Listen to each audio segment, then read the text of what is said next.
Assalamualaikum warahmatullahi wabarakatuh. Salam sejahtera, semoga kabar baik bagi kita semua. Kali ini kami akan bercerita tentang seseorang yang menjadi khalifah setelah Abu Bakar, yakni Umar bin Khattab. Ia merupakan salah satu sahabat Rasulullah Muhammad SAW yang gagah berani, tangguh, dan juga cerdas. Ayahnya adalah Khattab bin Nufail Al-Mahzuni. Ibunya bernama Hamtanah binti Hashim. Umar lahir di Makkah 13 tahun setelah kelahiran Rasulullah SAW. Ia berasal dari Bani Adi, salah satu keluarga dalam suku Quraisy. Pada awal perkembangannya, agama Islam mendapat banyak sekali penolakan dari orang-orang kafir. Tidak hanya memusuhi, mereka juga melakukan berbagai macam perlawanan untuk memusnahkan ajaran Islam. Tidak terkecuali Umar bin Khattab yang sangat membenci Rasulullah SAW. Pernah suatu ketika Rasulullah SAW berdoa, "Ya Allah, jadikanlah Islam ini kuat dengan masuknya salah satu dari kedua orang ini, yaitu Amr bin Hisham atau Umar bin Khattab." Doa Rasulullah didengar oleh Allah Subhanahu wa Ta'ala. Allah memilih Umar bin Khattab sebagai bagian dari kekuatan Islam. Umar bin Khattab dikenal memiliki fisik yang kuat, bahkan ia menjadi juara gulat di Makkah. Ia juga memiliki keahlian di berbagai bidang. Gemar berolahraga dan pandai bergulat merupakan keahlian yang menjadikan Umar cukup disegani dan ditakuti oleh orang-orang sekitarnya. Umar mahir menunggang kuda. Ia juga mempunyai kemampuan yang kala itu belum banyak dikuasai oleh orang-orang, yaitu membaca dan menulis. Umar termasuk orang yang paling banyak dan paling sering menggunakan kekuatannya untuk menyiksa pengikut Nabi Muhammad SAW. Pada puncak kebenciannya terhadap Nabi Muhammad SAW, Umar memutuskan untuk mencoba membunuh Nabi. Namun dalam perjalanannya, Umar bertemu dengan salah seorang pengikut Nabi yang bernama Nu'aim bin Abdullah dan memberikan kabar bahwa saudara perempuan Umar telah masuk Islam. Ia sangat terkejut dengan berita yang dibawa oleh Nu'aim. Umar segera menuju ke rumah saudarinya untuk memberi hukuman dengan penuh kemarahan. Umar menjumpai saudarinya yang kebetulan sedang membaca Al-Quran surat Toha ayat 1-8. Umar semakin marah dan memukul saudarinya. Saudarinya, yaitu Fatimah, dan suaminya yang bernama Sa'id berusaha menenangkan Umar yang sedang marah besar. Namun kedua tangannya malah mendapat perlakuan kasar. Namun, Umar merasa iba ketika melihat saudarinya berdarah akibat pukulannya.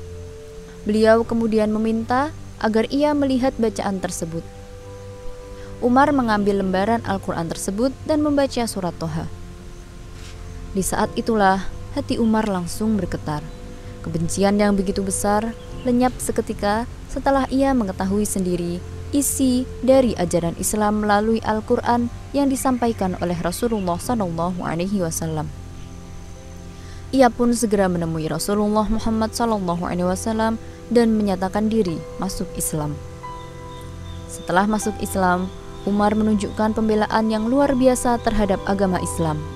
Selain melawan kemungkaran dan kemaksiatan, ia juga tak segan-segan bersikap keras kepada orang-orang kafir yang mengganggu Rasulullah SAW.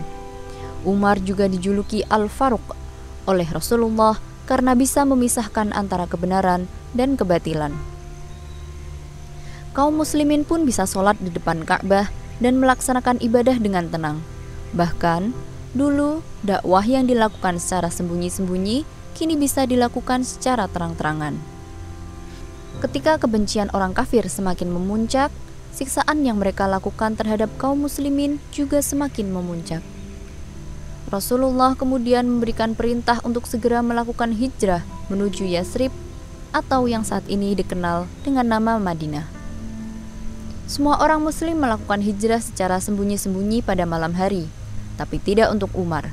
Ia berangkat di siang hari. Bahkan dengan gagah berani, ia menentang siapa saja yang mencoba menghalangi jalannya. Menjelang wafatnya khalifah pertama yakni Abu Bakar, beliau menunjuk Umar sebagai penggantinya.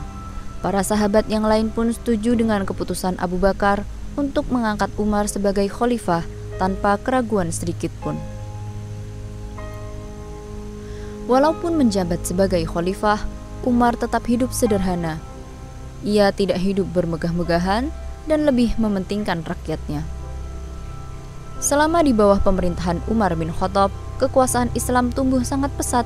Ketika itu, dunia sedang dikuasai oleh dua kerajaan besar, yaitu kerajaan Persia dan kerajaan Romawi. Kedua penguasa itu gemar menjajah dan membuat penduduk negeri jajahannya menderita.